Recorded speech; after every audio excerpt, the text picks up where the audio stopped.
빛과 생명 되신 주 예수님, 만복의 실제이신 주 예수님, 존재하는 모든 것들의 본체이신 주 예수님, 우리는 그림자요, 우리는 안개예요, 우리는 잠깐 있다 사라지는 흙과 같은 존재이지만 그리스도 예수 당신을 만나 주님의 실제를 소유하게 하시고 주님의 영광과 빛을 위한 주의 도구로 쓰임받게 하시고 그리스도 예수의 영원한 신부로 우리의 존재를 다시 조성시켜 주셔서 우리 주님께 감사와 영광과 찬송을 올려드립니다. 아멘. 우리의 삶 가운데서 언제나 주 예수님을 찬송하는 저희들 되게 하여 주시고 아멘. 주 예수의 이름을 위한 창세전부터 정하신 우리들의 존재를 위한 목적을 늘 인식하며 당신의 이름을 영화롭게 하는 우리 모두 되게 하여 주옵소서. 아멘. 주 예수의 귀한 종들의 삶을 세세히 살피셔서 주님이 가지신 모든 능력으로 채우시고 사랑을 더욱더 가득하게 하시고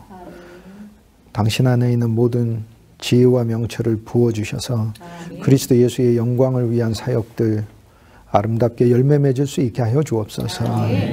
우리들의 삶 가운데서 그리스도의 꿈을 꿀 수 있게 하여 주시고 주 예수의 향기로서 만인들에게 그리스도의 복음을 증거할 수 있게 하여 주시고 연약한 우리의 육신과 활동에도 당신의 능력이 역사하여 우리 주님의 나라를 영광스럽게 확장시키는 도구들로 우리 모두 쓰임받게 하여 주옵소서.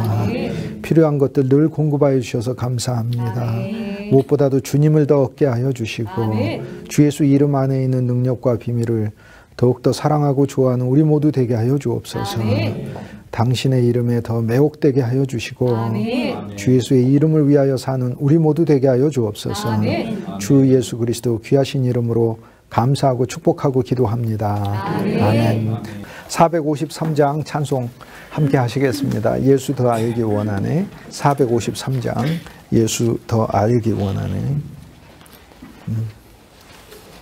우리는 예수님을 믿는 존재만이 아니라 그리스도를 더 알아가야 하는 존재이죠. 주 예수님을 더 알아가야 하는 존재이죠. 예수 더 알기 원하네. 예수 더 알기 원하네. 크고 더 넓은 은혜와 대속해 주신 사랑을 간절히 알기 원하네. 내 평생의 소원, 내 평생의 소원, 대속해 주신 사랑을 간절히 알기 원하네. 예수가 계신 보좌는 영광에 들려 있도다. 평화의 왕이 오시니 그 나라 왕성하도다. 내 평생의 소원, 내 평생의 소원, 대속해 주신 사랑을 간절히 알기 원하네. 아멘. 너무나 감사한 찬송입니다. 오늘 사무엘상 27장 전반부에 하도록 하겠습니다. 지난주에 저희들이 1차로 사무엘상 27장을 보았습니다. 사무엘상 27장은 너무나 감사한 장이죠.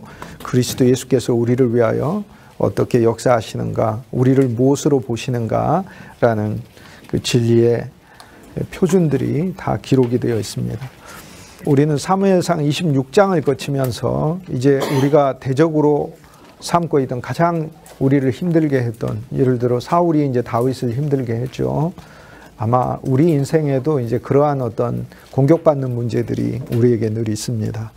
근데 다윗의 대적들은 엄청나게 많았어요. 다윗의 대적은 사울도 다윗의 대적이고, 사울 이전에는 블레셋이 다윗의 대적이고 골리앗이 다윗의 대적이고, 심지어 다윗의 형제들도 다윗을 무시했었어요. 다윗의 형제들도 네가 무엇이길래 이렇게 나서느냐라고 이야기를 했고, 우리 안에 부분씩 있습니다. 예수님의 12제자가 우리 안에 있잖아요. 그래서 우리가 12마디 말을 해도 한마디 말은 우리는 가룟 유다 같은 말을 합니다. 내가 아무리 선하고 좋은 말을 해도 그 중에 한마디는 나 자신의 유익을 위해서 감춰둔 말들이 늘 언제나 있습니다. 내가 주 예수님을 자랑하고 주 예수님을 드러낸다고 말을 하면서도 그 주 예수님을 통해서 나도 조금 더 영광을 받아보고 나도 조금 더 드러나 보기를 기대하는 마음들이 그 속에 가룟 유다 같은 마음들이 우리 속에 있습니다. 물론 그렇지만 우리가 온전해야 주님이 우리를 받으시는 게 아니고 부족하지만 그리스도를 의뢰하고 그리스도를 의지하기 때문에 주님이 우리를 받으시는 것이죠. 결국 우리에게 공로가 있는 것이 아니고 주님이 우리를 믿음과 사랑 안에서 그분이 우리를 용납하셨기 때문에 우리에게 있는 거죠. 하나 알아야 될 건 그 수많은 대적들을 여러분은 그리고 저는 사역하면서 만날 수밖에 없다는 사실입니다. 이것이 바로 다윗의 길이에요. 그렇기 때문에 그리스도의 길로 우리가 행하며 가는 동안 모든 사람들에게 환영과 사랑만 받을 거라고 생각해서는 안 됩니다. 하지만 다윗의 주변에는 동시에 다윗을 사랑하는 많은 좋은 사람들 하나님 두셨습니다. 다윗의 아내 미갈도 다윗을 사랑했고요. 아비가일도 다윗을 도왔고요. 그리고 다윗의 종들도 다윗을 도왔습니다. 아비새도 다윗을 도왔고, 그리고 아히멜렉도 다윗을 도왔고요. 제사장 아비아달도 다윗을 도왔습니다. 다윗을 도운 사람들은 많습니다. 사무엘도 다윗을 도왔습니다. 가는 곳마다 하나님께서는 다윗을 미워하는 자도 두셨지만 다윗을 사랑하고 다윗에게 소망을 주고 격려하는 자도 두셨습니다. 그래서 오늘 우리들 하나님의 일을 할 때 우리가 가는 그 길에 있어서 단지 우리를 반대하고 또 우리에게 우리가 원하는 방식으로 환영과 호의를 보내지 않는 사람들, 그런 사람들만 의식하고 살 것이 아니고 하나님께서 우리에게 주신 믿음과 소망 가운데서 우리를 격려하는 자들을 늘 붙이신다는 사실을 성경은 또 우리에게 보여주죠. 그뿐만이 아니라 하나님은 심지어 사울 가문에서 사울이 다윗을 매일 죽이려 하죠. 그런데 사울에게 가장 소중하고 사울에게 가장 너무나 사울의 모든 그 잘못들을 어떻게 보면은 다 상쇄하고도 남을 정도의 아름다운 예수님 닮은, 성경에서 가장 예수님 닮은 성품을 가진 요나단이 다윗을 돕지 않습니까? 오늘 우리들이 하나님의 일을 해갈 때 우리들이 하는 그 모든 일 가운데서 우리가 만인으로부터 다 모든 칭찬과 이것을 받고 사는 것은 아니다라는 것을 알 수 있고, 하지만 이것들도 과정이고 그러기 때문에 이러한 과정들을 거치면서 우리는 구주 예수님만 바라보고 가는 거죠. 이 광야의 많은 어떤 단계들을 거치면서 하나님은 결국 우리의 신앙을 단단하게 하셔서 그분만 바라보게 하시는 것이다 라는 걸 알 수 있습니다. 또 하나 우리가 공격받고 비난받을 때 상대를 동시에 공격하지 않는 것을 다윗에게 배울 수 있습니다. 다윗은 사울과 다툴 때 예를 들어서 왜 나를 공격하십니까? 이렇게 하는데 사울의 잘못과 비밀을 누구보다 많이 아는 사람은 다윗 아니겠습니까? 다윗은 궁에서도 살았고 사울의 잘못을 누구보다 많이 알고 있습니다. 사울의 잘못은 어마어마하게 많습니다.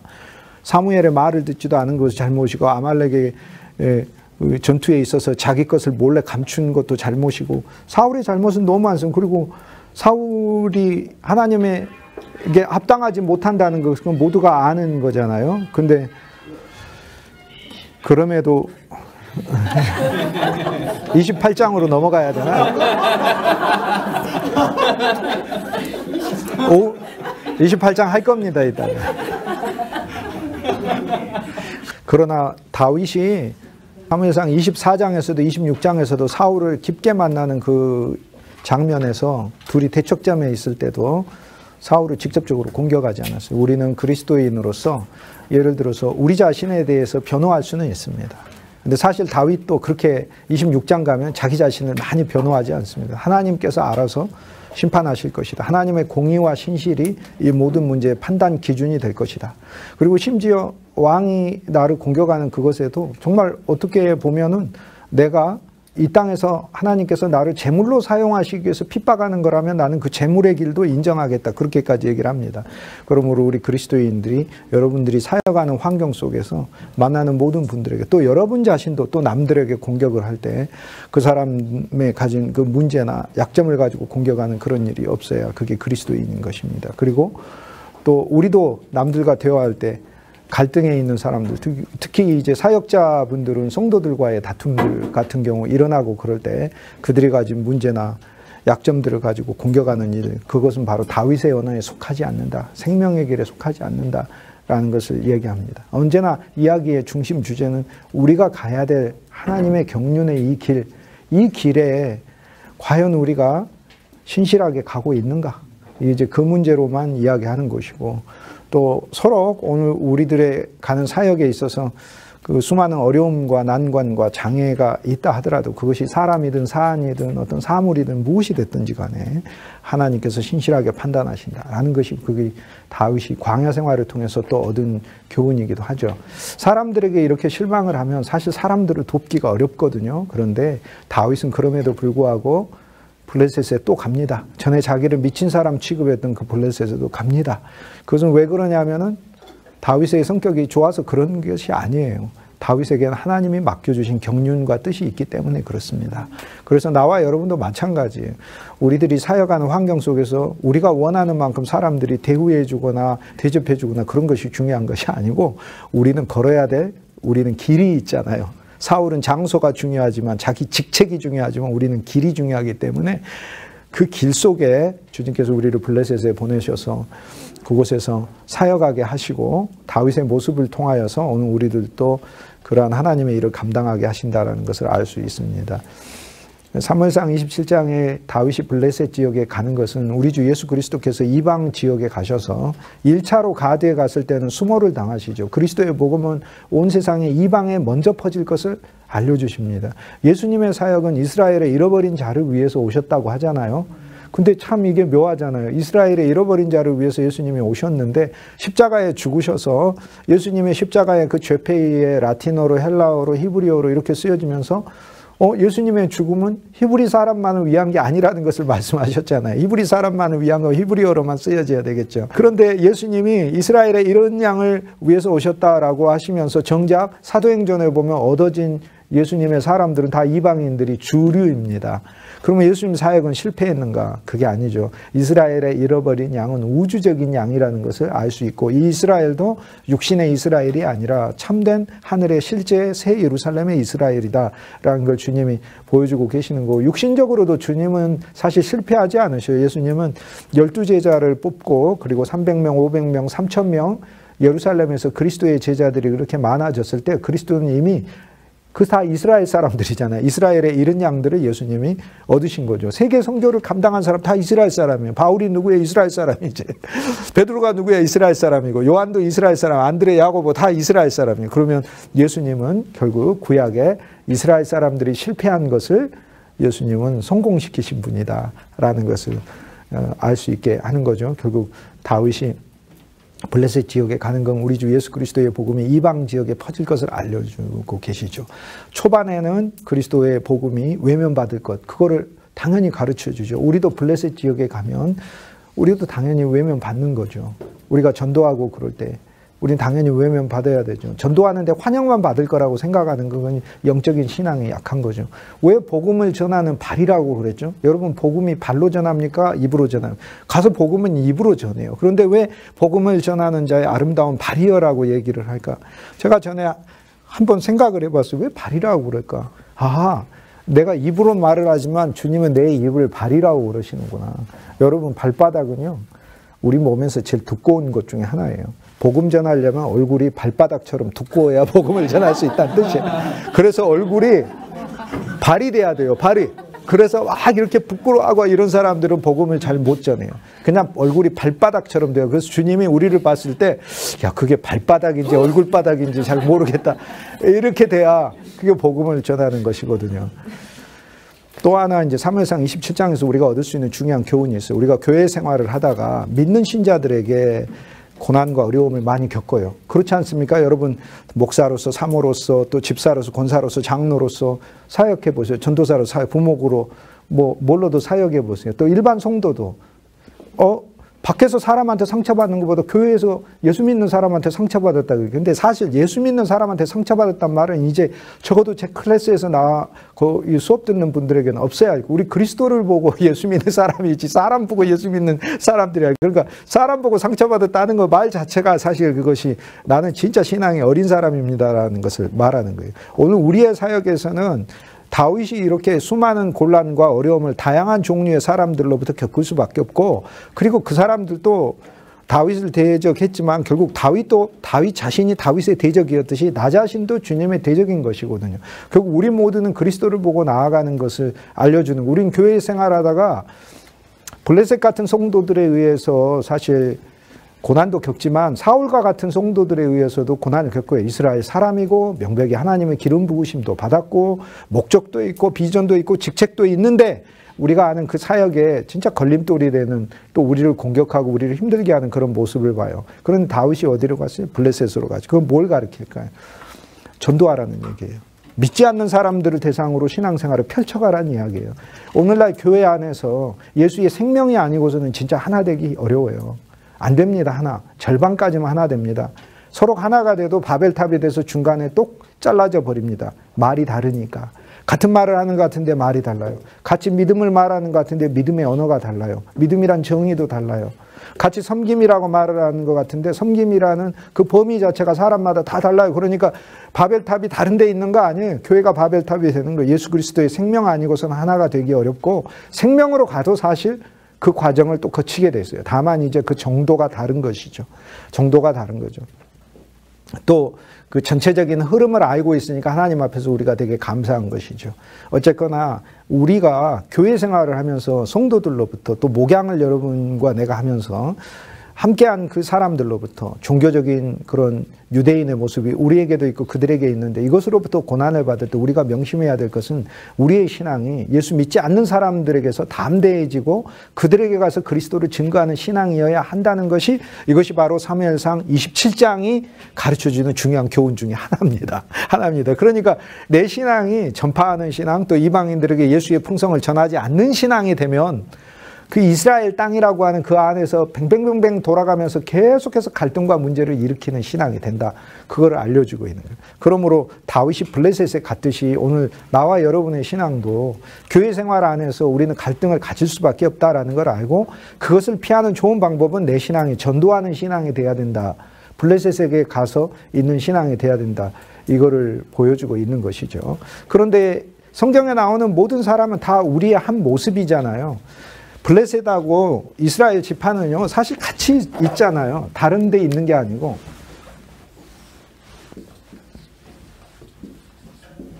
갈릴리 호수고 여기가 소금바다 아닙니까? 염해죠. 소금바다. 여기는 이집트고요. 애굽이고요. 우리는 애굽 사람은 아니죠. 우리는 약속의 땅에 있는 사람이죠. 근데 약속의 땅에 또 누가 있어요? 블레셋이 있어요. 그래서 하나님이 우리를 보실 땐 우리의 진짜 철저한 옛사람은 애굽 사람이지만, 심판받은 사람이지만, 우리는 한 면에서 약속의 땅에 있으면서 우리는 유다인이며 블레셋 사람이라고 성경이 말을 하고 있는 거예요. 우리는 유다인의 면이 있어요. 저는 모든 그리스도인들을 만날 때 그 유다인의 면을 보면서 되게 하나님을 찬송해요. 그가 하나님, 말 그대로 유다라는 말 뜻대로 그는 하나님을 찬송하고 그는 하나님을 위한 자이고, 그리고 하나님의 선택받은 백성이에요. 복음의 한 중심에 있는 사람이에요. 그런데 나는 어떤 그리스도인을 만나도 블레셋의 성격을 보지 못하는 경우는 없다고 생각해요. 누구에게든지 블레셋이 있어요. 나는 유대인이에요. 그런데 나에게 왜 블레셋의 모습이 없겠어요? 당연히 블레셋의 모습이 있지. 그런데 블레셋은, 유다의 땅은 어디예요? 유다 땅은 여기예요. 근데 블레셋의 땅은 어디예요? 블레셋의 땅은 여기예요. 정확히 보면 유다하고 블레셋은 같은 지역에 있어요. 같이 있다고요. 이 지역은 사실 주님이 유다 보고 차지하라고 한 땅이에요. 그리고 시므온이 또 차지해야 될 땅이에요. 그리고 그 북쪽은 단 지파가 차지해야 되고, 그 중간 지역은 베냐민 지파가 차지해야 될 땅인데, 즉 이스라엘 백성이 차지해야 될 땅이에요. 그런데 블레셋이 살고 있다 이 말이에요. 약속의 땅 안에서. 약속의 땅이신 우리 주 예수 그리스도가 우리의 본질인데, 이거는 우리의 정체성이 뭘 가르쳐주는 거? 우린 분명히 유다인데 유다 옆에 블레셋이 놓여있듯 우리는 한 면에서 블레셋 사람이다라는 것을 하나님의 말씀이 우리에게 이야기를 해주고 있는 거죠. 그래서 우리는 주님 앞에 더 겸손할 수밖에 없다. 그렇게 이야기를 할 수 있겠습니다. 어쨌든 육신적인 종교인들과 다툼보다는 그리스도 예수의 복음이 우리를 통해서 왕성히 퍼져나갈 수 있도록 다윗이 블레셋 지역에 가서 그들에게 하나님의 사람의 모습을 보여줬듯이 우리도 그렇게 가야 될 필요가 있습니다. 사무엘상 27장에 다윗이 블레셋 지역에 가서 하는 그 일은 우리 주 예수 그리스도께서 소위 블레셋과 같은 성품을 가진 나를 유다 사람으로 바꾸게. 왜냐하면 이 땅은요, 다윗에 의해서 나중에 정복이 됩니다. 거기 있는 사람들도 다윗에게 얻어집니다. 지난 시간에 살폈듯이 다윗이 가드라는 도시에 갔죠. 가드는 블레셋 도시 중에 대표적인 도시거든요. 그리고 이 가드는 행정의 중심이요. 거기 왕이 있잖아요. 아기스 왕이 있으니 정치의 중심이에요. 그뿐 아니에요. 가드 사람 골리앗이 있죠. 가드 사람에서 이때도 있죠.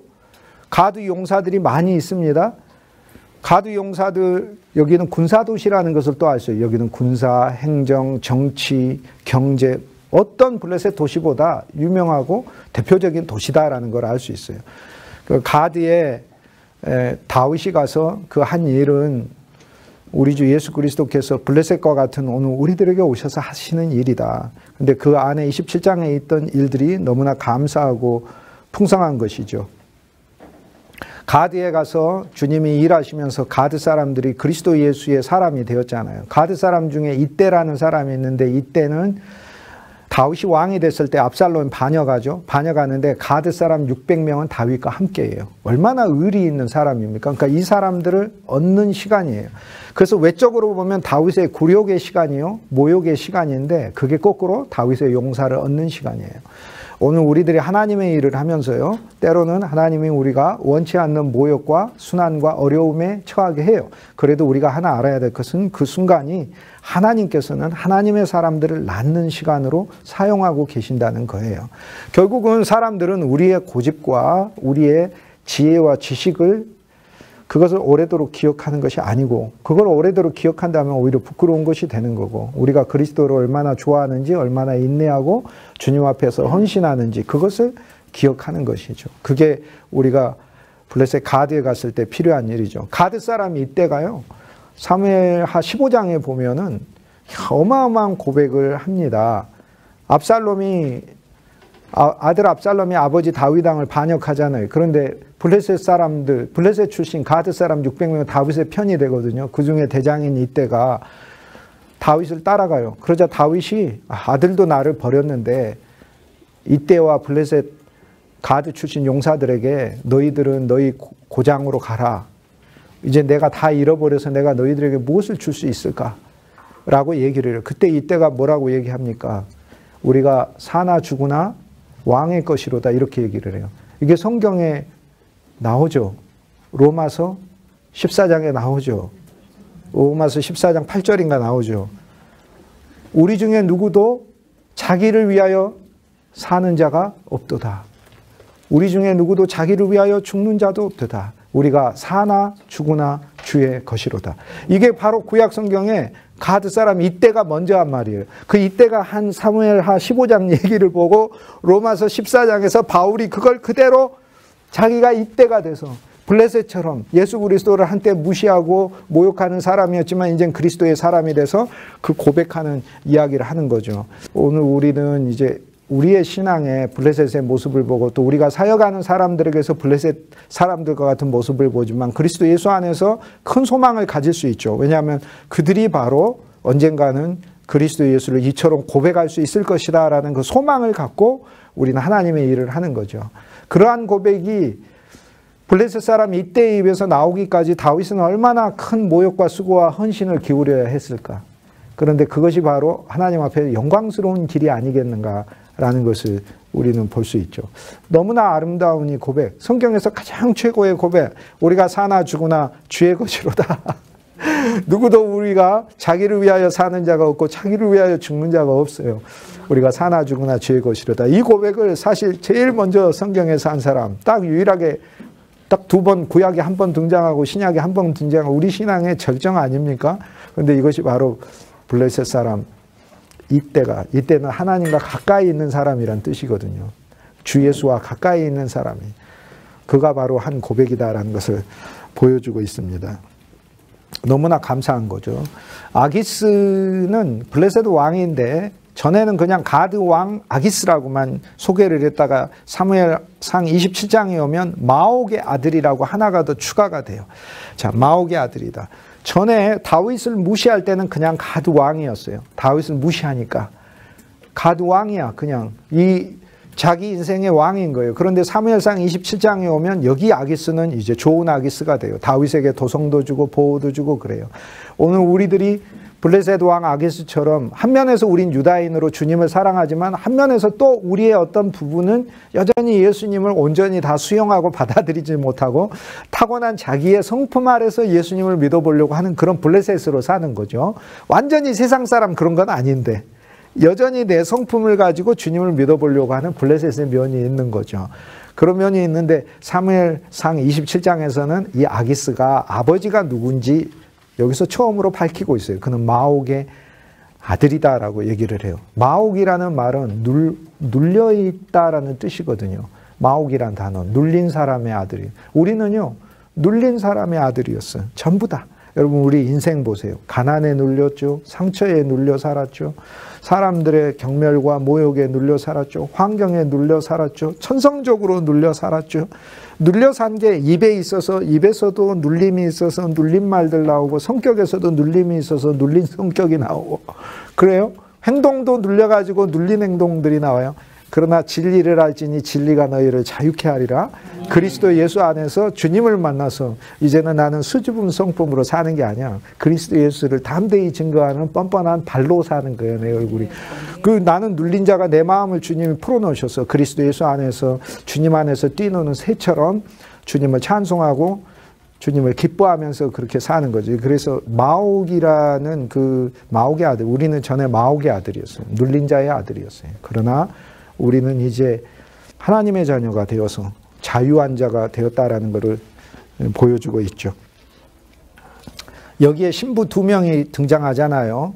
이 신부가 하나는 이스라엘 여인 아히노암이 있고 갈멜 여인 아비가일이 있죠. 이 두 여인이 다윗과 함께 가드에 살았다라고 얘기를 해요. 근데 그 기절에서 세 종류의 우리 신분이 나오죠. 우린 블레셋 사람으로서 다윗의 가족들, 다윗이 자기 가족들을 거느리고 있었고 다윗의 가족으로 다윗의 통치 아래에 있는 사람이고 그리고 아기스하고는 동거했고 그러니까 함께 같이 살고 있는 사람이고 그리고 다윗의 신부들로서 다윗과 연합해서 살고 있다라고 성경이 삼중의 신분을 얘기를 해요. 오늘 우리의 영은요 주님의 신부이고요. 우리의 혼은 다윗 왕의 용사로서 우린 살고 우리의 육신은 때로는 주를 거부하고 부인하면서 우리는 블레셋 아기스 왕과 그의 백성과 같이 살고 있어요. 하지만 이 다윗을 우리가 더욱더 좋아하고 이 다윗에 대한 오해가 풀리고 이 다윗을 더욱더 이 참 다윗 대신 예수 그리스도를 점점 더 사랑하면 블레셋 용사들이 다윗의 용사가 되는 거죠. 가드로 간 것은 피신해서 간 것 같지만 그러나 거기 있는 사람들이 결국에 다윗의 용사가 되잖아요. 이게 하나님의 놀라운 이 약속이 들어있어요. 오늘 하나님이 여러분에게 맡기신 사람들이 있을 거예요. 저들이 어떻게 용사가 될까? 저들 내가 보면 저 사람 골리앗에 더 가까운데 그렇지만 길게 보면은 진짜 하나님이 그가 골리앗이 아니라 가드 사람이 이때처럼 사나 죽으나 주의 것이로다 주님을 위해서 사는 사람으로 바꾸실 것이라는 소망을 가지고 살아야 하는 거죠. 그 시간이 올 때까지 굉장히 오래 걸렸어요. 다윗조차도. 그런데 처음 시작은 다윗 자신의 모욕으로부터 시작하는 거예요. 자기를 미친 사람 취급하고 하는 그 모욕으로부터 시작하는 거예요. 그 긴 길을 거쳐서 언젠가는 다윗의 용사가 된다라는 것을 보여주고 있습니다. 여기에 신부가 둘이가 있는데 하나는 이스라엘 여인으로 아히노암이죠. 아히는 내 형제고 그러니까 신부이면서 형제인 거예요. 더 가까우면서 근원도 같다는 거예요. 형제니까 근원도 같고 신부이면 모든 것을 연합하고 사랑하며 사는 존재이죠. 소유도 같게 있는 존재이도 우리는 비록 블레셋에 있지만 가드에 있어서 세상 도시에 있지만 그러나 그곳은 하나님의 참 말씀의 도시이고 가드의 이름 뜻처럼 그리고 그곳에서 우리는 아히노암으로 이 신부의 한 면이죠. 예수님의 한 뿌리를 가진 형제이고 예수님의 신부로서 산다라는 거예요. 근데 이스라엘 출신이니까 이스라엘이란 말이 자라라는 말은 나타 뿌리다, 흩어지다, 씨앗이 나와서 자라는 농업과 관련된 단어거든요. 그러니까 이스라엘 평원은 원래 농사에서도 이스라엘 광야에서 제일 비호감 것 아니에요. 이곳이 바로 이스라엘 평원이잖아요. 사무엘상 28장은 이스라엘 평원하고 관련이 돼 있죠. 이스라엘은 평야가 두 개가 있는데 이스라엘하고 여기 샤론이 있죠. 샤론이 있고 요거는 이스라엘이죠. 이스라엘. 그런데 이스라엘 출신 아히노암이 다윗의 신부로서 나온다. 그러니까 오늘 우리가 그리스도 예수의 신부로서 우리의 어떤 면을 말하는 거예요. 예수님의 신부로서 우리는 주님의 사람으로 주님의 일꾼들을 낳는 자다라는 뜻이에요. 이스라엘. 그리고 주님의 신부로서 주를 위해 일하는 자들이란 뜻이에요. 이스라엘이란 말이 씨를 뿌리는 곳이라는 뜻이니까. 그리고 신부의 또 한 면은 갈멜 출신 아비가일이잖아요. 그러니까 갈멜은 포도원이란 뜻이잖아요. 우리는 그리스도 예수의 사랑을 누리는 신부로서 무엇을 위한 사역을 한다는 거예요? 주님의 포도원을 만들기 위한 사역을 한다라는 거고, 우리의 이름 뭐예요? 아비가일이에요. 아버지의 기쁨이 되는 그런 신부의 역할을 한다 하는 것을 이야기를 합니다.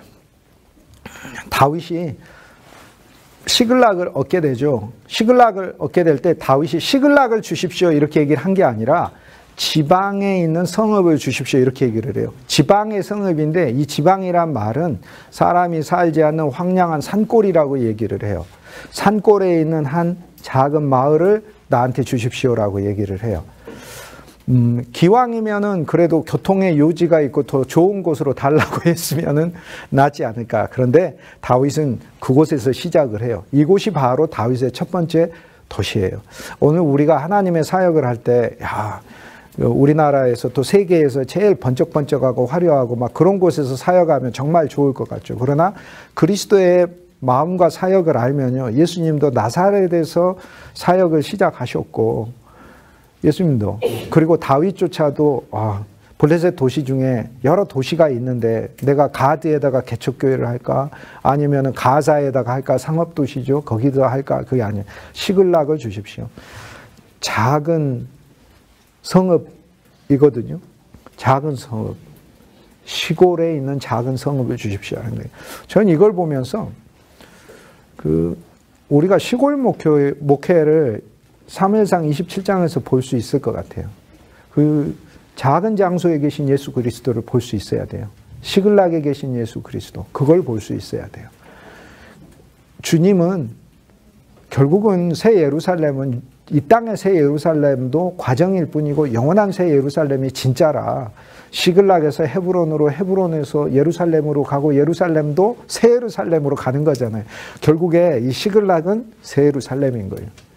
그렇다면 여러분이 어느 곳에서 사역을 하든, 그곳이 작은 곳이든, 그것이 지하이든 2층이든 10층이든 시골이든 뭐 도시에 아니면 외진 곳이든 어느 곳이든 그곳은 시글락인 거예요. 그리고 작은 곳인 거예요. 그리스도 안에서 작은 도성인 거예요.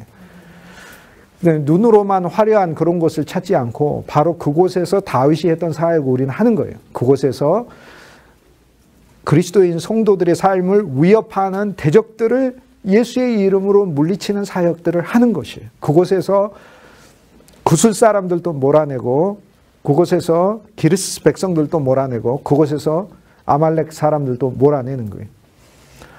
외적도 몰아내고 이스라엘 백성들 안에 있는 이 세 부족들도 몰아내서 예수의 사람으로 만들어가는 것이에요. 그래서 여기에서 작은 성읍을 달라, 작은 성읍이라고 얘기를 하는데, 여기서 직역을 하면은 시골에 있는 마을을 주십시오. 예요. 시골에 있는 마을을 주십시오. 처음에 하나님의 소명을 받아가지고, 제가 하나님의 일을 하겠다고 딱 결심을 하고, 초등학교 때부터 받아가지고 결심을 하고 신학교 바로 들어갔습니다. 그게 이제 저의 일종의 남아있는 프라이드 중에 하나예요. 중간에 헤매다가 온 사람 아니에요. 저는 바로 간 거예요. 근데 이제 그런 것도 육신이라고 성경이 이야기를 합니다. 그것도 육신이에요. 육신적인 걸 자랑한다. 그 말이에요. 그게. 갔는데, 저는 이제 신학교 공부학으로 들어가자마자 주님, 작은 교회를 저에게 주십시오. 그렇게 주님께 기도를 했어요. 내가 보니까 다윗하고 비슷한 기도를 하는 것 같더라고요. 근데 차이가 있어요. 왜냐하면 내가 큰 교회 가면은 진짜 못할 것 같더라고. 그런데 작은 교회 가면 할 것 같아요. 근데 지금 와서 생각해 보니까 그게 얼마나 어리석은 생각이에요. 하나님의 눈에 작은 교회가 어디 있고 큰 교회가 어디가 있어요.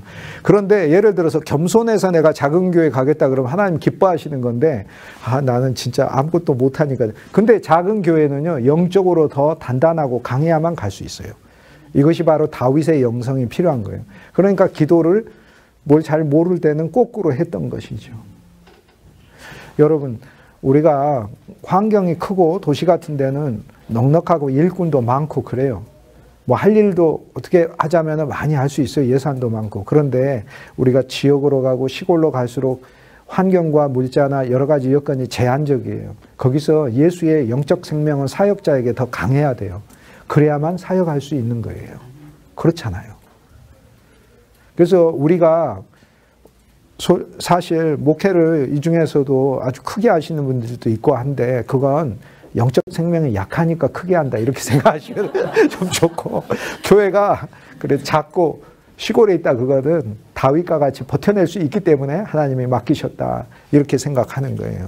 진짜로 그게 정말 참된 믿음인 거예요. 이게 저는 시글락에 가서 작은 성읍을 달라고 한 그 다윗의 이야기 속에서, 야, 작은 성읍이라 하더라도 이라 하더라도 그것도 틀린 말이에요. 그러니까 작은 성읍에 가서, 작은 성읍이 왕도인 거예요. 그곳에 그리스도가 계시면 그곳이 왕도인 거예요. 다윗 왕국의 첫 번째 도성은 시글락이에요. 헤브론이 아니고 시글락이라고 해요. 사실 물론 왕으로 기름 부음을 받아가지고 거기에서 올라갔지만 그건 유다 지파가 이제 기름 부음을 받아서 헤브론에서 왕이 된 거고, 그렇지만 이미 사무엘상 16장에 하나님께서는 다윗을 기름 부으셨잖아요. 이스라엘의 지도자로. 그때부터 이스라엘의 왕인 거예요. 하나님의 눈에는 이미 왕인 거예요. 사울에게 얘기하잖아요. 네 나라를 내가 다윗에게 주기로 하였다 하고 하나님 말씀, 하나님 눈에는 지금 사울도 왕이긴 하지만 사실 다윗도 이미 왕이나 다름없는 거예요. 그래서 다윗은 왕의 사역을 하고 있는 거 아니에요.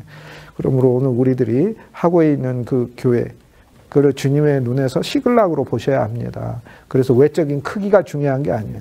시글락인데 아주 거기에 변두리에 있는 곳인데 나는 거기에서 진짜 이 이스라엘의 대적이 되는 우리 사랑하는 믿음의 백성들이 애굽과 교역하면, 즉 세상 안에서도 하나님의 영광을 드러내는 백성이 되어야 되는데 그들을 막고 있는 영적인 대적들을 그리스도 예수의 생명의 말씀으로 처리해주고 없애주고 주 예수님 안에 있는 풍성으로 세워가는 일을 나는 하고 있는가에 대해서 그거를 주목하는 게, 이게 바로 그게 시글락에 있는 다윗의 모습 아니에요.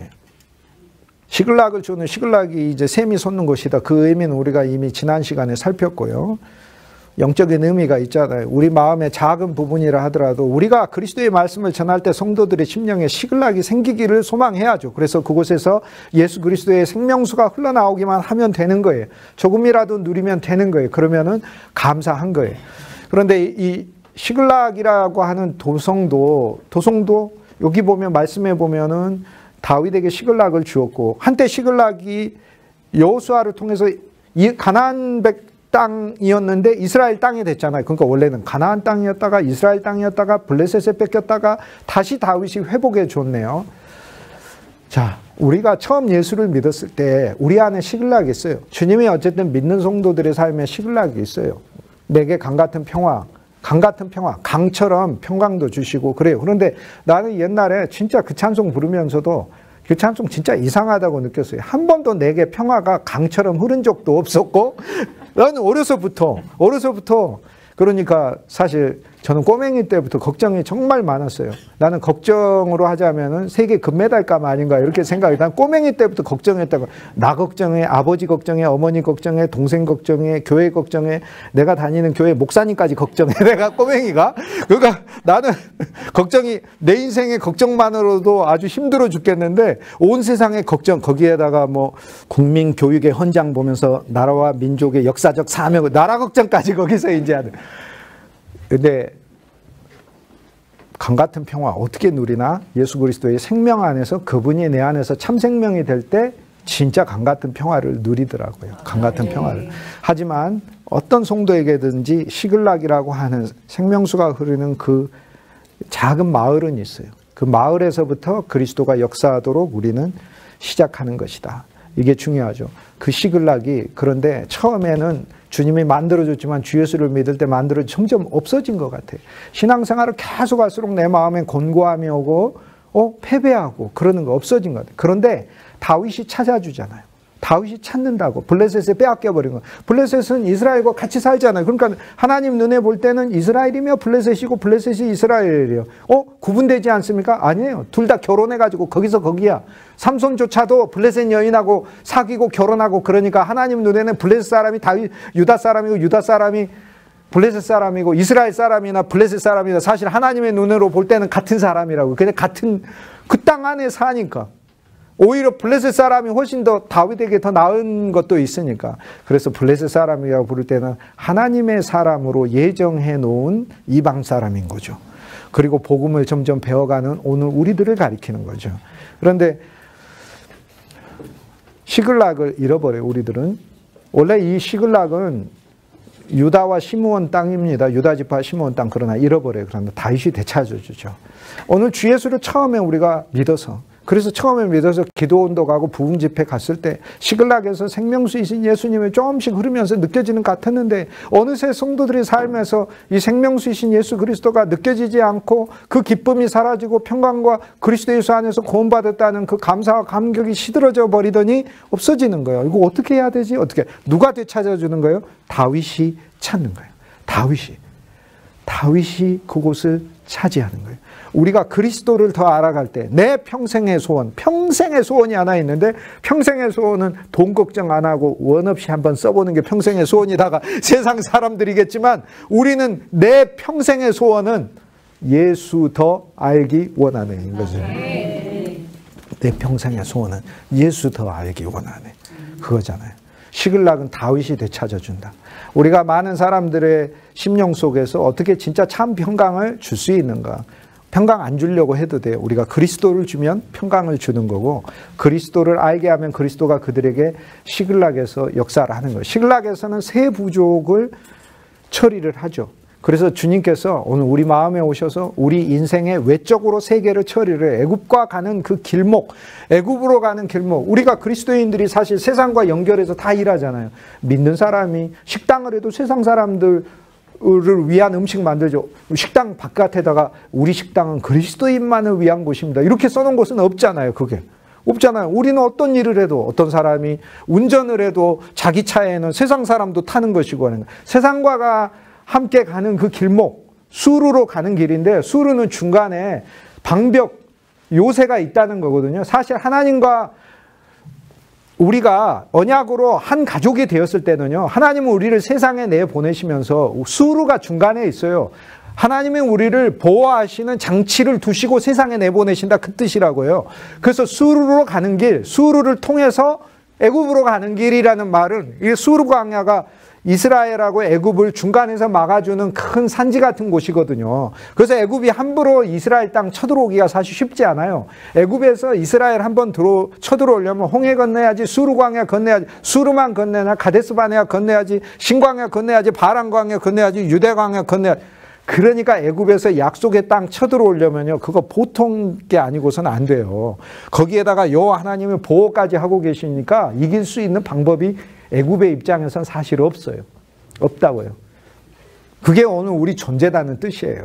그런데 우리는 거꾸로 또 애굽에 가야 돼요. 왜? 애굽에 있는 백성들을 구원해야 되고 우리 그리스도인 자녀들이 애굽 땅에서 세상 일들을 하지만 하나님의 사람으로서 그들이 승리하는 일을 해야 되고 이름을 떨쳐야 되니까 방송이든 문화든 연예든 스포츠이든 아니면은 뭐 의료계든 법조계든 교육계든 상업계든 어떤 영역에서든지 믿는 사람들이 애굽 땅에 애굽으로 가는 그 길에 하나님이 수루 방벽을 두셨고 그들을 보호하시는데 이 길목에 세 부족이 우리 유다 지파 사람들, 우리 그리스도인의 생명에 사역에 굉장한 지장을 주고 있다는 걸 성경이 보이죠. 그런데 다윗이 가서 이들을 처리했다.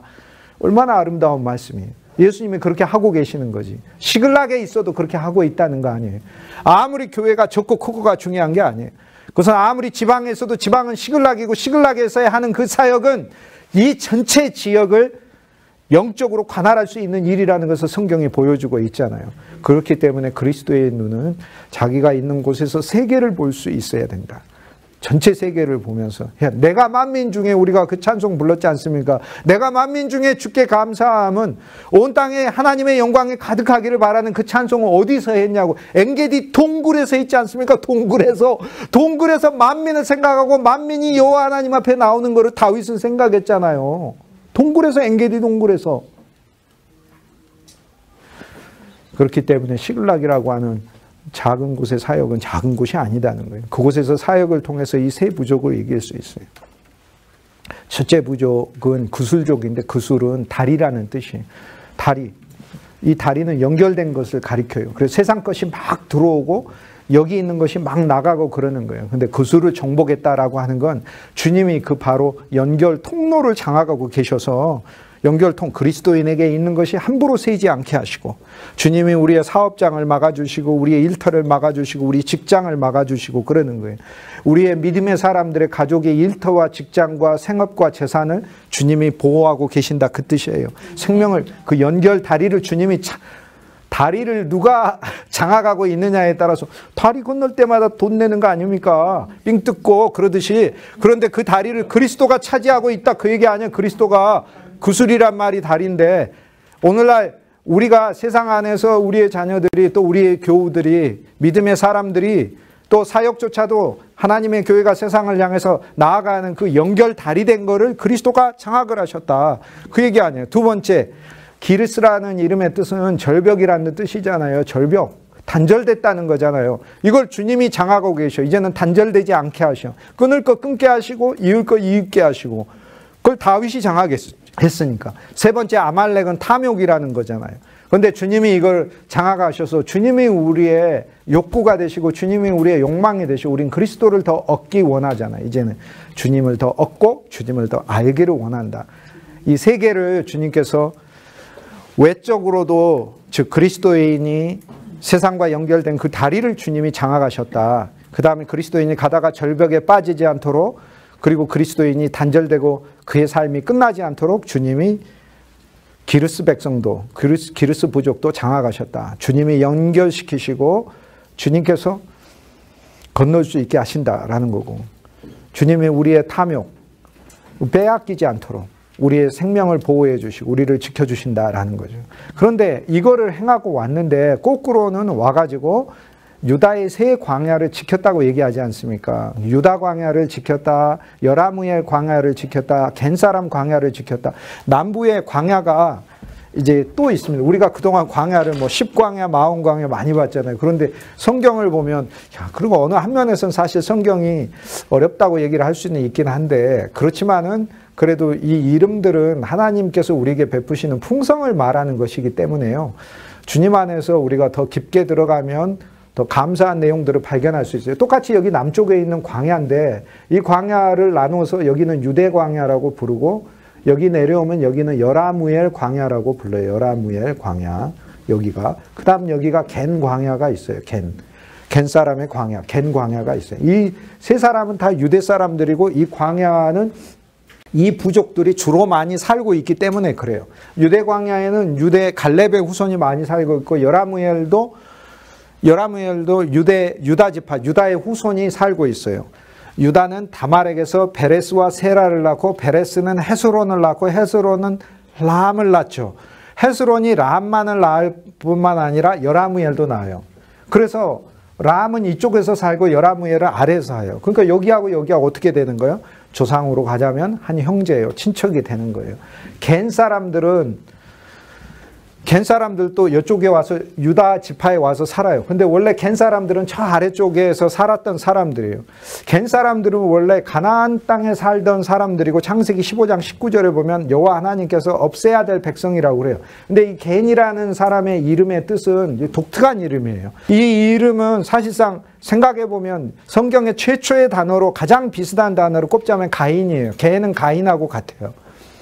겐은 가인하고 같은 말이에요. 그런데 가인이 누굴 낳아? 에녹을 낳아. 가인은 에녹을 낳고, 창세기 4장에 에녹은 이랏을 낳고, 이랏은 무야엘을 낳고, 무야엘은 무드수엘을 낳고, 무드수엘은 라멕을 낳고, 라멕은 야발과 유발을 낳고, 거기에서 두발가인이 태어나는 거예요.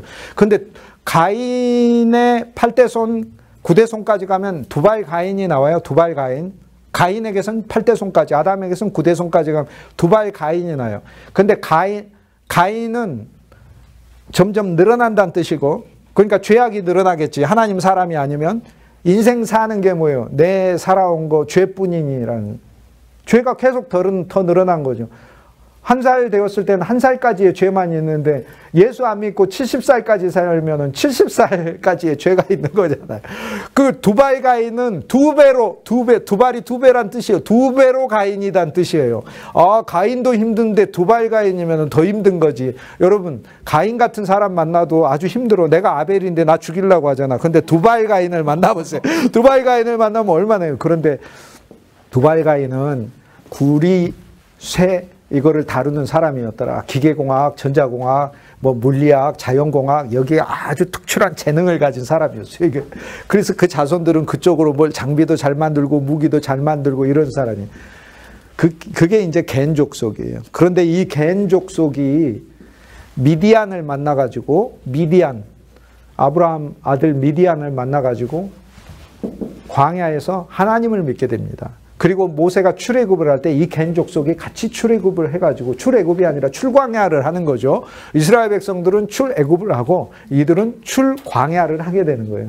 출시내산 광야를 해가지고 약속의 땅에 와서 사는데 주로 이곳에 와서 많이 살아서 그래서 겐 광야라고 불러요. 겐 광야. 겐 사람들. 그러니까 겐 사람들 위로 올라가면 저기 죄악의 기원을 가진 사람이지만 출애굽을 하면서 약속의 땅에서 하나님께 더해지며, 그러니까 오늘 우리들이요, 본성은 출애굽을 했는데요, 제가 사람들을 보면 기술은 출애굽을 못하신 분들이 있더라고. 자기가 본성은 출애굽을 했어. 근데 그 사람, 예를 들어 소프라노야. 근데 소프라노의 소리는 출애굽을 안 하셨더라고. 아직 애굽이신 분이 많이 있어. 어떤 사람의 존재는 출애굽을 했어. 그런데 그 사람 지식이 출애굽을 안 했더라고요. 그 사람 지식이 여전히 광야에 있더라고. 출광야도 해야 되고 출애굽도 해야 돼. 그러니까 믿는 사람이야. 그런데 가지고 있는 원리를 보면 완전히 세상적 원리와 출애굽을 한 원리를 안 가지고 있어. 출애굽한 원리를 가지고 있어야죠. 그리고 출광야 해야죠. 자기 기술과 자기 지식만이 아니고. 근데 이 겐 사람들이 미디안을 만나가지고 하나님을 믿는 백성이 되고 유대 땅에 와서 살면서 겐 광야라고 합니다. 그런데 이 겐 사람들 중에서 제일 유명한 사람이 한맛이에요. 한맛을 헬라어로 하면 이게 엠마오예요. 엠마오. 한맛이 세운 도시가 엠마오란 도시예요. 누가복음 24장에 보면 예수님 부활하고 두 명이 실망해서 어디로 가요? 엠마오로 가잖아. 엠마오가 한맛이에요. 한맛이 길여가지고 자기 이름으로 불리게 한 도시. 엠마오잖아요. 그 한맛의 자손이 누가 있냐면 레갑이라고 있어요. 레갑 자손이 겐에서 살다가 서로 섞일 거 아닙니까? 근친상간 안 하니까 서로 같은 유다 지파끼리 결혼할 거 아닙니까? 이렇게. 그러면 겐 지파에서 유다 지파에 가서 살게 되고, 사람도 가서 살고 남자도 가서 살고 배고프고 힘들고 그러면은 저쪽 가서 살고, 자기 직업에 따라서 나는 저기 장사하는 사람이 될 거야 하면 이렇게 통행하는 사람이 되고, 나는 육축하는 사람이 될까 하면 유다강에 가서 살고, 나는 저기 장막을 만들어 가지고 사람들을 대접하는 호텔업과 숙박업 할 거야. 그러면 겐족 속에 와서 유다 사람들이 아래 와서 살게 되겠죠. 나는 또 광물을 만드는 사람들이 이럴까 하면 여라무엘 지파 가가지고 살게 되고, 자기 적성과 자기 꿈에 따라서 그렇게 살게 되는 거 아닙니까? 그러니까 이 레갑 자손 겐 사람들 중에서 한맛이 나오고, 한맛에게서 레갑 자손이 나오는데, 성경에 보면은 이 레갑 자손이 어디 가서 사느냐? 유다 지파의 땅에 있는 야베스라는 곳에 가서 산다고 이야기를 해요. 근데 이 야베스는 마을의 이름이지만 야베스가 세웠으니까 야베스 도시가 되는데 레갑의 후손이에요. 야베스가. 그래서 야베스가 레갑의 후손으로서, 즉 유다 지파이면서 겐족 속 사람이면서 이방 피가 다 섞여 들어 있는 거죠. 여기에서 살면서 야베스가 지경을 넓혀가지고 레갑 자손들을 더 와서 살게 해요. 레갑 자손들이 와서 더 살게 합니다. 레갑 자손들이 와서 살면서 두알이라고 하는 자손, 이거는 문이라는 뜻이에요. 문지기라는 뜻이 와서, 그 다음에 시므이라는, 숫갓이라는, 세 자손, 레갑에서 세 자손들이 유명한 서기관이 되었다라고 이제 역대상 2장에 보면은, 역대상 4장에 보면 나오죠. 레갑의 후손이 야베스이다. 그래서 사실 이 겐 지파를 여기에서 다윗이 겐 지파를 보호해 줬다, 겐 지파를 유지해 줬다, 이 이야기가 계속되면 어떻게 되냐면 저 겐 지파가 다윗으로부터 보호를 받아서 겐 지파가 번성하게 됐고, 겐 지파에서 한맛이 나오고, 한맛에서 레갑이 나오고, 레갑에서 서기관 세 지파가 나오고, 서기관 세 지파가 바로 그 중에서 유명한 한 레갑의 후손이 야베스가 나오고, 야베스가 세운 마을에서 이스라엘의 성경을 연구하는 사람들이 나오고 그렇게 됐다라고 얘기를 해요. 그래서 여기에 그냥 단순히 겐 유다 사람들, 겐 광야에 있는 사람들을 구했다라고 하는 이야기는 성경 전체로 보면 사실 하나님께서 우리에게 무엇을 위해서 이 일들을 하시는가를 보여줘요. 자, 이 세 개의 야만족들과 같은 이교도 부족들을 다윗이 이겼죠. 이겼는데 다윗은 돌아와서 뭐라고 이야기를 하냐 하면, 남부에 있는 세 유다 종족들을 위해서 전쟁했다라고 얘기해요. 우리가 유다인이죠. 그럼 하나님이 봤을 때 우리가 이 새 유다인이 되어야 된다는 걸 얘기를 하죠. 광야 같은 하나님의 광야, 이제 유다 광야는 세상 광야가 아니라고요. 하나님의 광야예요. 그러니까 우리가 똑같이 힘들어도 주 예수를 몰랐을 때 힘든 인생이 있었고, 이제는 그리스도 예수 안에서의 광야예요. 어려워도 그리스도 안에 있는 광야예요. 배고파도 옛날에 예수를 모를 때 배고픈 거는 피눈물 나는 거지만, 그리스도 안에서는 주님을 인내하면서 하나님이 주시는 축복을 소망하면서 갈 수 있는 광야예요. 그런데 첫째, 유대 광야다. 하나님을 찬송하는 광야가 돼야 되는. 두 번째, 여라무엘이라는 말은 하나님의 긍휼이라는 뜻이에요. 하나님의 긍휼을 알고 베풀게 하기 위해서 하나님이 우리로 광야 생활을 한다는 거예요. 하나님의 긍휼, 하나님의 긍휼을 알고 긍휼로 일하도록, 사람을 긍휼하게 봐야 돼요. 우린 진짜 사람을 긍휼로 봐야 돼요. 율법의 눈으로 보지 말고 긍휼로 봐야 돼요. 긍휼한 사람으로 봐야 돼요. 전부 다 구주가 필요한 사람들인 거야. 전부 다. 모두가. 우리들을 미워하고 우리들 대적하는 사람들도 구주가 필요한 사람들이야. 그냥 구주가 필요한 사람, 하나님의 긍휼이 필요한 사람들로 봐야 돼. 또 하나는 이제 겐 광야니까, 유다에 있는 겐 광야, 겐이라고 하는 남쪽 광야인데, 이 겐이라는 말은 두발가인, 금속을 다루는 사람 아니에요. 금속을 다루는 사람. 즉 보석을 만드는 사람들을 가리키는 거예요. 보석을 만드는 사람, 기계와 장비를 만들고 하나님의 건축에 필요한 일을 하는 사람이 바로 이게 겐족 속 사람이라는 거예요. 그러니까 결국에 저 세 이름 속에 하나님께서는 우리의 외적인 것을 처리해 주시면서 우리가 어떤 하나님의 사람이 되기를 원해? 하나님을 찬송하는 유다의 사람, 갈렙과 같은 믿음을 가진 사람. 여기 유다 네겝은 갈렙의 믿음을 가진 것을 말하거든요. 그 다음에 여라무엘의 광야를 가져라. 광야 같은 삶이지만 여라무엘, 하나님의 긍휼을 가진 사람이 되도록 하나님께서 우리 외적인 것을 내적으로도 외적으로도 처리하신다. 세 번째, 하나님께서 우리가 하나님의 건축을 위한 사람, 하나님의 기술자가 되게 하기 위해서 우리를 처리하신다. 그런데 무엇에 대한 기술자? 저 겐 사람들의 후손이 누가 있다고? 겐에서 한맛이 나오고, 한맛에서 레갑이 나오고, 레갑의 세 자손이 어디 가서 살았다고? 야베스의 마을에 가서 살았다고? 그런데 이 세 자손은 서기관, 유명한 서기관이더라. 이스라엘의 최고의 성경학자가 되었다라고 하는 거죠. 적어도요, 제 수업에 오시는 분들은 진짜 하나님이 말씀의 서기관으로 부르셨다는 걸 알아야 돼요. 하나님 말씀에 대하여 정확하고 훨씬 더 다른 사람들보다 프로페셔널하게 말씀의 서기관으로 오게 하셨구나. 그래서 여기에 이렇게, 요 그룹은 유대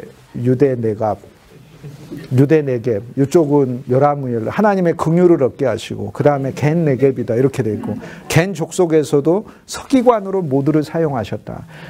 그래서 단순히 사무엘상 27장에서는 외적으로 주님께서 우리를 세상에서 애굽에 가는 길도 흥하게 하실 뿐 아니라, 이게 애굽만을 위한 것이냐라고 묻는 거예요. 우리 그리스도인들이 세상에서 하나님의 축복으로 성공하는 것만을 위해서 하나님이 우리 대적들을 멸하시는 것이냐? 그게 아니라 다윗의 입을 통해 이것은 정작 누구와의 싸움이었다? 이것은 정작 유다 사람들과 이스라엘 사람들과의 싸움이었다. 주님이 이기는 싸움이었다라고 얘기를 하죠. 그래서 나는 유다 광야 가서 싸웠습니다. 나는 여라무엘 광야 가서 싸웠습니다. 나는 겐 광야 가서 싸웠습니다. 라고 얘기를 하는 거죠.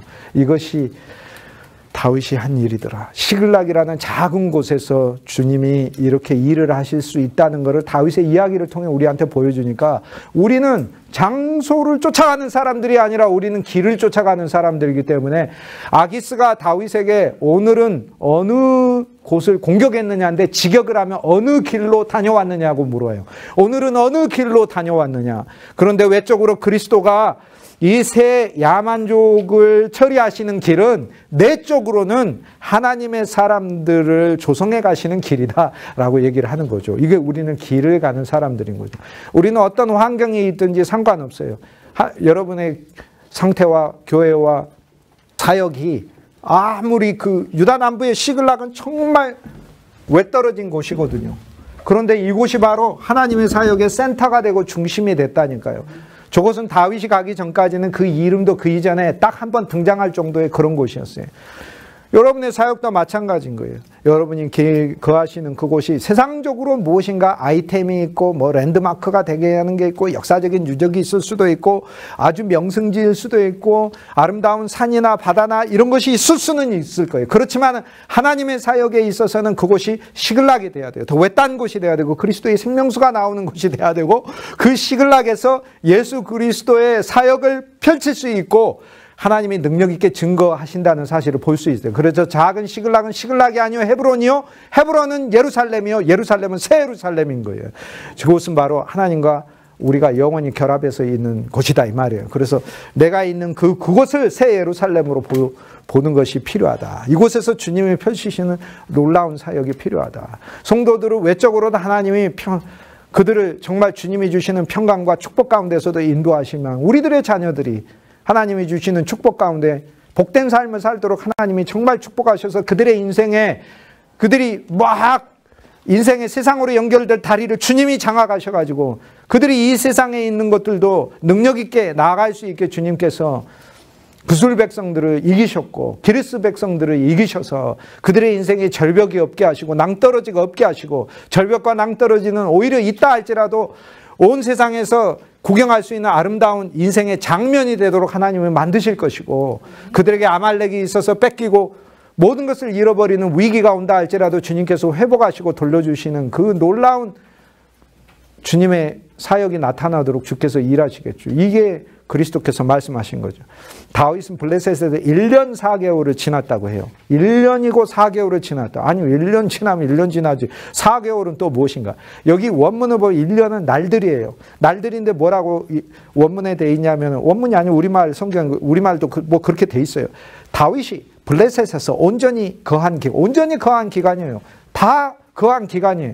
우리 인생 전체가요. 우리가 50을 살든 70을 살든 100살을 살든 1년 4개월 주님이 우리하고 함께 계시는 거예요. 1년 4개월. 1년은 하나님의 온전한 해를 가리켜요. 그런데 4개월은 왜 또 있는가? 1년은 360일이고 4개월은 120일이에요. 합쳐보세요. 480일이라고요. 480일은 하나님의 전이 출애굽하면서 서는 해가 480년이 되는 것이고요.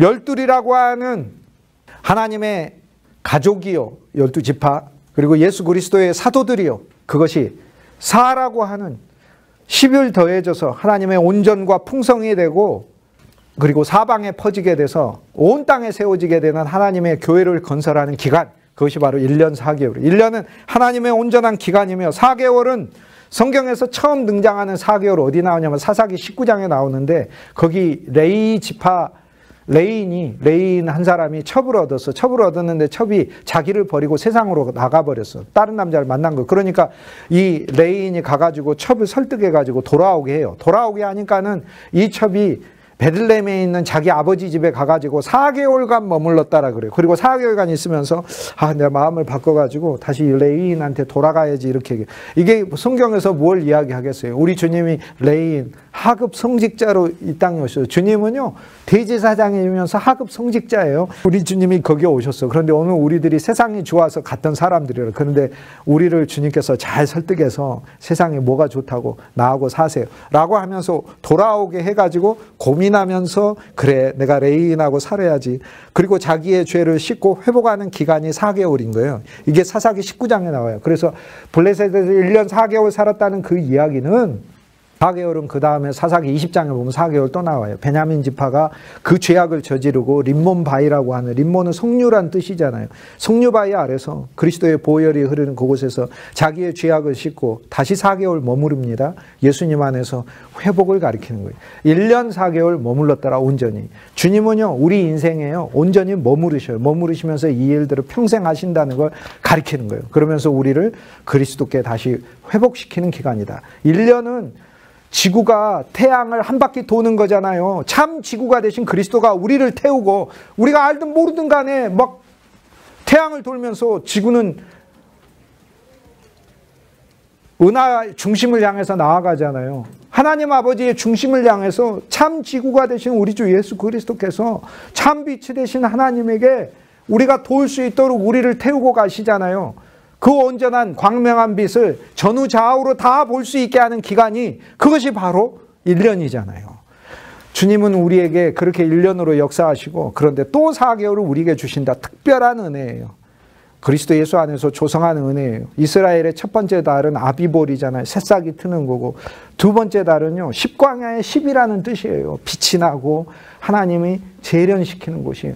우리는 싹이 나고 하나님께서 빛나게 하시고 세 번째는 이스라엘 백성들에게 있어서는 시반이라고 이것은 곡식이 익어간다라는 거예요. 알곡이 되게 하시고 네 번째는 타무즈라고 해서 하나님께서 우리를 철저히 심판할 건 심판하고 다시 회복시킬 건 회복시킨다는 이스라엘의 첫 번째에서 네 번째 달까지가 이 4개월이에요. 4개월.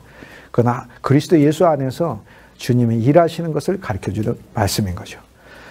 사무엘상 27장은 너무 신비하고 감사한 장이에요. 27장 후 일생 동안 그리스도 예수께서 우리에게 행하시는 일들을 다면적으로 보여줘요. 오늘 우리의 삶이 어디 있든지 간에 주님은 우리를 통해서 이 일들을 하신다는 거죠. 너무 감사한 거죠. 이제 사울과 혹시 싸우는 일이 있으면 그냥 블레셋 전도하러 가도록 하십시다.